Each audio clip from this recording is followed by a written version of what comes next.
Аграриям Прилузского, Карткиросского, Кнешпогосского, Усть-Кломского районов, Сыктывкара, Ухты и Печоры придется продолжить сев многолетних трав до конца августа. Причина – переувлажнение почвы. Тем временем в Коми завершен яровой сев. О ходе кормозаготовительной кампании на еженедельном оперативном совещании регионального комбина доложил руководитель Минсельхоза Коми Ильдар Андарьянов. Яровой сев в сельхозорганизациях проведен на площади 7511 гектаров. В этом году аграрии нарастили не только объемы по посадке кормовых культур, но и овощей.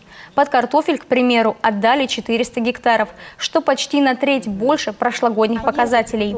Все благодаря господдержке на покупку не только семян и удобрений, но и техники.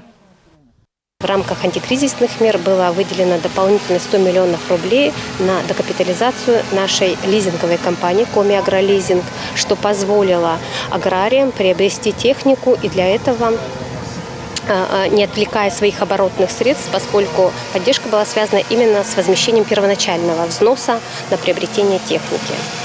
Дополнительно мы смотрим возможности увеличения поддержки на мелиоративные работы, поскольку понимаем, что вовлечение в оборот земель – это самая главная задача наших аграриев.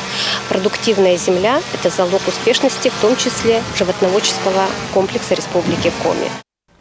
Также на оперативном совещании регионального кабинета министров обсудили и вопросы по борьбе с распространением борщевика.